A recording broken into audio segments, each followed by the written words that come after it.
संहिता। संहिता संधि संहिता संज्ञा करने वाला जो सूत्र है वह पर सन्निकर्ष संहिता है मित्रों। तो पर सन्निकर्ष संहिता की से संहिता संज्ञा होती है। तो जब भी बात की जाए तो ये संधि में होती है। संधि कैसे? जब दो वर्ण एकदम सन्निकट होगा वहां पर संधि होगी। इसीलिए यहाँ जो पहला आंसर है ये बिल्कुल सही हो जाएगा। नेक्स्ट 21वां प्रश्न है, इस संज्ञा विधायकम सूत्रम अस्ति। आपके सामने 4 ऑप्शन है, कमेंट्स करना ना भूलेंगे। आप आंसर जानते होंगे, सही कमेंट्स करिएगा। दर्शनम लोपः आदित्यरंतेन सहेता हलंत्यम और डी नंबर में है तस्य लोपः। 4 ऑप्शन आपके सामने है, विकल्पात्मक प्रश्न है। इस संज्ञा विधायकम सूत्रम अस्ति। बिल्कुल आप ये जाने रहे संज्ञा से संबंधित अथवा किस सूत्र से कौन संधि होती है, इसी प्रकार का प्रश्न आपको देखने को मिलेगा। आप जेटेट में यदि बैठ रहे हैं, झारखंड टेट परीक्षा में यदि बैठ रहे हैं नेक्स्ट मंथ में सितंबर में, तो निश्चित रूप से चाहे वह जेटेट हो, सीटेट हो, टेट हो, टेट से संबंधित यूपी टेट हो, अन्य टेट हो, हर जगह आपको संस्कृत व्याकरण से संबंधित ये संहिता संज्ञा आधारित अर्थात संज्ञा प्रकरण लघु सिद्धांत कौमुदी का संज्ञा प्रकरण से हो अथवा आप संधि प्रकरण से ले, तो इस तरह देखने को मिलेगा। तो इस संज्ञा विधायक सूत्रम की मस्ती ए अदर्शनम लोपः, बी आदिरंतेन सहेता, सी हलंत्यम, डी तस्य लोपः। आदिरंतेन सहेता आप जान रहे हैं प्रत्यार विधायक सूत्र है। हलंत्यम से इत संज्ञा होती है, तस्य लोपः से लोप होता है, अदर्शनम लोपः से लोप संज्ञा। तो ध्यान दीजिएगा, ईद संज्ञा विधायक सूत्र है हलंत्यम, सी नंबर आंसर सही हो जाएगा। उपदेशे अंत्यम हलित स्यात्, हम क्या कहते हैं, उपदेश अवस्था में अंतिम हल की संज्ञा होती है। तो बिल्कुल 21 का आंसर सी होगा। आइए 22वां प्रश्न देखेंगे, संयोग संज्ञा भविष्यति। तो संयोग संज्ञा मित्रों किस वर्णों के बीच में होगा, कब होगा, क्या सिचुएशन है, क्या स्थिति है? बोले द्वयोः स्वरयोः मध्य, दो स्वरों के बीच में होती है संयोग संज्ञा, अथवा द्वयोः व्यंजनयोः मध्य, अथवा दो व्यंजन वर्णों के बीच में, अथवा द्वयोः वाक्ययोः मध्य, अथवा दो वाक्यों के बीच में संयोग संज्ञा होती है, अथवा द्वयोः पदयोः मध्य, अथवा कह रहे हैं दो पदों के बीच। तो मित्रों आप पढ़े होंगे, यहाँ जो बात हो रही है संयोग संज्ञा की, हलोनंतरा संयोग एक सूत्र है।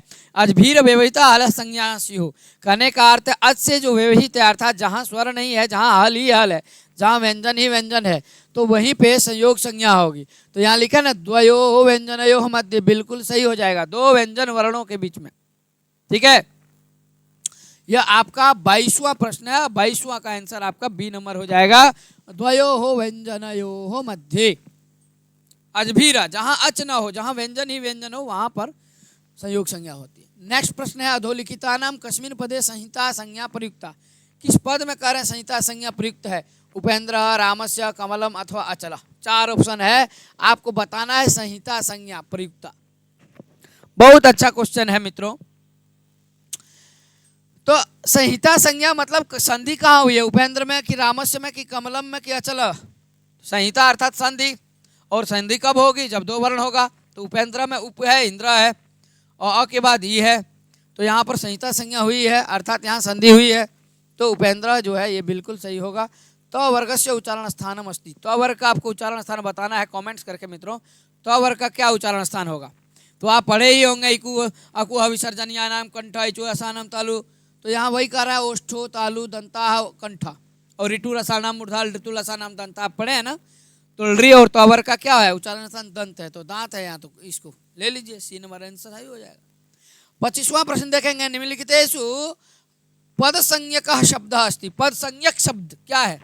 लता, हरि, गुरु, भानु, 4 शब्द है आपके सामने। साथियों ध्यान दीजिएगा, आपको चुनना है उन चारों में से पद संज्ञक शब्द कौन सा है। 4 ऑप्शन है। तो शुभ तिङंतम पदम से पद संज्ञा होती है, आपको मैं पढ़ाया हूँ। सुबंत और तिङंत की, जिसके अंत में सुप्रत्यांत शब्द जो हो वो उसकी सुबंत संज्ञा, और जिसके अंत में तिंग प्रत्यय हो उसकी तिंग संज्ञा। तो यहाँ लता, हरि, गुरु, भानु, ये 4 ऑप्शन आपके सामने है। तो लता जो है यह आकारांत स्त्रीलिंग शब्द है, लता लते लता, और लता जो है ये आकारांत हो गया, अजादित स्टाप आ है, अबंत है। कहने का मतलब ध्यान दीजिएगा साथियों, इसमें भी सुप्रत्यय आया है, सुबंत हो गया। कहने का मतलब ये जो हरि है, गुरु है, इसमें विसर्ग नहीं है। जब विसर्ग हो जाएगा तो हरि बन जाएगा एक पद, गुरु, भानु, सब में विसर्ग होना चाहिए, इसलिए इन सबों में विसर्ग नहीं है। इसमें लता में विसर्ग नहीं होता है स्त्रीलिंग में, इसीलिए लता एक पद है। ठीक है, बिल्कुल सही हो जाएगा। 26वां प्रश्न है विसर्गस्य उच्चारण स्थानम अस्ति। विसर्ग का उच्चारण स्थान क्या है? तालु, कंठ अथवा कंठोष्ठौ अथवा दंताः। आपणे अकुह विसर्जनीयानाम अर्थात अ क वर्ग, ठीक है ना, और विसर्ग अ हो अथवा आ हो, क वर्ग हो अथवा विसर्ग का उच्चारण स्थान कंठ होता है, तो बिल्कुल सही हो जाएगा बी नंबर। 26 का आंसर आपका हो जाएगा बी। अब हम चलेंगे 27वें प्रश्न की ओर। सवर्ण संज्ञा भवति, 1 नंबर कर रहे हैं। ए नंबर मुख नासिका वचनयो हो। मुख और नासिका इनकी अथवा द्वयोः स्वरितयो, दो स्वरितों की अथवा द्वयोः अनुदातयो, दोनों अनुदातों की अथवा तुल्यास्य प्रयत्नयो, जो तुल्यास्य प्रयत्न है उसकी। तो आप सूत्र पढ़े हैं तुल्यास्य प्रयत्नम सवर्णम, कहाँ? संज्ञा प्रकरण में, वरदराजाचार्य जी के लघु सिद्धांत कौमुदी में। तुल्यास्य प्रयत्नम सवर्णम, तो सवर्ण संज्ञा की जब भी बात किया जाए तो उसका सूत्र ही यही है, तुल्यास्य प्रयत्नयो। तो बिल्कुल डी नंबर आपका जो है सही हो जाएगा। इस प्रकार से 27 नंबर तक हम पहुंच गए। अब चलेंगे 28वां प्रश्न देखेंगे। आपके सामने ये रहा 28वां प्रश्न। 28 नंबर में कहते हैं निम्नलिखित वर्णेषु ईषत् स्पृष्टाः वर्णाः चेतव्याः। आपको चुनना है, क्या चुनना है? तो कह रहे हैं ईषत् स्पृष्टाः वर्णाः, क ख ग घ य व र ल अ ई उ री और श श स ह। ईषत् स्पृष्ट वर्ण, आभ्यंतर प्रयत्न पढ़े होंगे और बाह्य प्रयत्न। 5 आभ्यंतर प्रयत्न होते हैं और 11 जो है वह बाह्य प्रयत्न होता है साथियों। उसी में बात होती है ईषत् स्पृष्ट की, ठीक है। किसकी बात होती है? ईषत् स्पृष्ट की। तो यहाँ आप जो देख रहे हैं कि य व र ल, यही है ईषत् स्पृष्ट, ठीक है। बिल्कुल बी नंबर सही हो जाएगा। निम्नलिखित वर्णेषु ईषत् स्पृष्टाः वर्णाः चेतव्या, तो ईषत् स्पृष्ट वर्णों के अंतर्गत कौन सारे वर्ण आएंगे? तो य व र ल, ठीक है। क्योंकि हम कहते हैं ईषत् स्पृष्टम अंतस्थानाम, अंतस्थ वर्णों का जो स्थान होता है अर्थात वह ईषत् स्पृष्ट होता है, ठीक है। अ क ख ग घ 29वां प्रश्न देखेंगे आप, 29वां नंबर, ठीक है। तो 29 नंबर में क्या कह रहे हैं? अ, उसके बाद क, उसके बाद ख, उसके बाद ग और घ। एते साम कह रहे हैं इन वर्णों का उच्चारण स्थानम किम। अ का बताना है, क का बताना है। उच्चारण स्थान से संबंधित प्रश्न निश्चित आपको देखने को मिलेगा, इसलिए आप भ्रमित न रहें, यहीं पे आप क्लियर कर लें। तो क्या है? अ का तालु है कि मूर्धा है? कंठ है। अ का कंठ है, आप बिल्कुल जान रहे हैं। क का भी कंठ है, ख का भी, ग का भी, घ का भी। तो अकुह विसर्जनीय नाम कंठ। तो इसका आंसर सही हो जाएगा आपका सी नंबर। 29 नंबर का जो प्रश्न है मित्रों, जिसका आंसर सी होगा। आइए अब 30वां प्रश्न देखेंगे। मूर्धा उच्चारण स्थानम कथ्य थे। अब मूर्धा का जो उच्चारण स्थान है वह किन वर्णों का है? ल किस वर्ण का है? ल वर्ण का, र वर्ण का, य वर्ण का अथवा न वर्ण का। आप पढ़े हैं ऋतु रसाणाम मूर्धा। क्या पढ़े हैं साथियों? ऋतु रसाणाम मूर्धा, ठीक है। ह्रस्वरी हो अथवा दीर्घरी हो, ट वर्ग हो, जिसका उच्चारण स्थान मूर्धा होता है। तो 30 का आंसर आपका बी हो जाएगा। अब हम चलेंगे 31वें प्रश्न की ओर। 31वां प्रश्न आपके सामने है। व्यंजन वर्ण से संज्ञकम सूत्रम निर्धारित। अब व्यंजन जो वर्ण है उसका संज्ञक जो वर्ण है, व्यंजन वर्ण का संज्ञक सूत्र, संज्ञक सूत्र बोले उपदेशे अजनुनासिक इत होगा अथवा हलंत्यम होगा अथवा इतश्च होगा अथवा इतश्च लोपः। बहुत वीवीआई प्रश्न है मित्रों। यहां जो आपको देखने को मिल रहा है हलंत्यम, ये देख पा रहे होंगे आप। व्यंजन वर्ण से इत्संज्ञकम सूत्रम निर्धारित। तो आप पढ़े थे संज्ञा प्रकरण। संज्ञा प्रकरण में हलंत्यम जो कहता है कि अंतिम जो व्यंजन वर्ण है उसकी संज्ञा होती है। जैसे कि आपने पढ़ा अयुण 14 सूत्र है, माहेश्वर सूत्र, अयुण रील ऋक एयोग।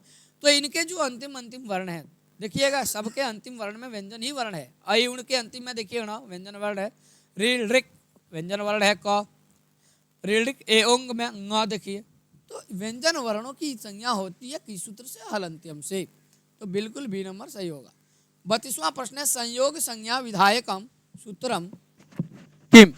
संयोग संज्ञा विधायक सूत्र बताना है। संयोगांतस्य लोपः संयोगे गुरु हलोरंतरा संयोग अलोन्त्यस्य। तो आपको मैंने कहा ना, दो व्यंजन वर्ण रहे, केवल व्यंजन ही व्यंजन वर्ण, तो वहां पे संयोग संज्ञा होती है। हलोनंतरा संयोगा, इस सूत्र से हलः अनंतरा संयोगा, हलोनंतरा संयोगा। तो बिल्कुल इसको याद रखे रहिए, हमेशा जब भी पूछा जाए संयोग संज्ञा विधायकम सूत्रम किम, तो आपको बताना है हलोनंतरा संयोगा। नेक्स्ट प्रश्न आपके साथ आपको देखने को मिल रहा है, संहिता इति अस्याः संज्ञा विधायकम सूत्रम निर्धारित। अब संहिता जो संज्ञा होती है उसका सूत्र क्या है? एक है संयोगांतस्य लोपः बी परः सन्निकर्षति संहिते पदे सुप्तिगंतम पदम। और आपको मैंने पहले ही कहा परः सन्निकर्ष संहिता वर्णानाम अतिशयितः संहिता संज्ञा स्यात्। कहने का अर्थ है जो दो अत्यंत समीपता, जब दो वर्णों की अत्यंत समीपता होती है, निकटता होती है, तो वहाँ पर संहिता संज्ञा होती है। और किस सूत्र से होती है? तो परः सन्निकर्ष संहिता, इस सूत्र से। बिल्कुल यह आंसर भी सही होगा। अब आपके सामने 34वां प्रश्न है मित्रों, चलते हम सीधे 34वें प्रश्न की ओर। कहते हैं यण प्रत्याहार से वर्णानाम का संज्ञा। अब यण प्रत्याहार के अंतर्गत जो वर्ण हैं, कह रहे उन वर्णों की कौन संज्ञा होगी? ए ऊष्म संज्ञा, बी अंतस्थ संज्ञा, सी जिह्वा मूल्य और डी कंठोष संज्ञा। तो यणोन्तस्थाः, आप पूरा जब आप उसका वाचन करेंगे संज्ञा प्रकरण का, तो यणोन्तस्थाः कहा गया। यण अंतस्था, ये यण प्रत्याहार के अंतर्गत वर्ण आते हैं। यण प्रत्याहार के अंतर्गत कौन सारे वर्ण आएंगे? तो य व र ल। तो ये सारे वर्ण, ये जो सारे वर्ण हैं, ये अंतस्थ वर्ण कहलाते हैं। अंतस्थ संज्ञा होती है इन वर्णों की। बिल्कुल बी नंबर आंसर आपका सही हो जाए। 35वां प्रश्न है अभ्यांतर प्रयत्न कतिविधा। ध्यान दीजिएगा, मैं थोड़ा सा आपको क्वेश्चन को अच्छे प्रकार से दिखा सकूं प्रश्न को, तो आप बिल्कुल ना घबराएं। वीडियो को लाइक करेंगे मित्रों, यदि आप अभी तक लाइक न किए हों और यदि आप अच्छे तरह से समझ रहे हों, तो बिल्कुल आप एक एक प्रश्न को देखते चलें, सॉल्व करते चलें। ठीक है, तो ये रहा आपके सामने मित्रों प्रश्न। क्या प्रश्न है? तो प्रश्न आपके सामने ये है, कहते हैं आभ्यंतर प्रयत्न कतिविधा। बहुत अच्छा प्रश्न है, आभ्यंतर प्रयत्न से संबंधित आपको मैं पढ़ाया हूं, बाह्य प्रयत्न और आभ्यंतर प्रयत्न। तो आभ्यंतर प्रयत्न यहां पूछा गया कितने प्रकार का है? द्विविधा, त्रिविधा, सप्तविधा, पंचविधा, 4 ऑप्शन है। तो आभ्यंतर प्रयत्न 5 प्रकार का होता है, ये जाने रहे। पंचविधा हो जाएगा, ठीक है, पंचधा। तो बिल्कुल आंसर सही हो गया, 35 का आंसर डी। अब चलेंगे हम 36वां प्रश्न की ओर। 36वां प्रश्न आपके सामने है, स्वराः कति। स्वर कितने होते हैं? 5, 8, 11, 9। 4 आपके सामने प्रश्न है मित्रों। यदि आपको यहाँ 11 दिया है ऑप्शन, 13 नहीं दिया है, तो 11 आंसर मारिएगा, क्योंकि संस्कृत जगत में स्वर वर्ण 13 होते हैं, ठीक है ना। किंतु यदि 13 नहीं है, 11 है, तो 11 ही होगा। ये जो 11 दिया है, 11 बिल्कुल सही हो जाएगा। तो इस तरह से आपने देखा अभ्यंतर प्रयत्न 5 होते हैं, स्वर 11 होते हैं। और अजभिर व्यवहिता हल, अज से व्यवहित जो हल उनकी क्या होती है? कह रहे हैं महाप्राण संज्ञकाः, श्रवण संज्ञकाः, संयोग संज्ञकाः अथवा पद संज्ञकाः।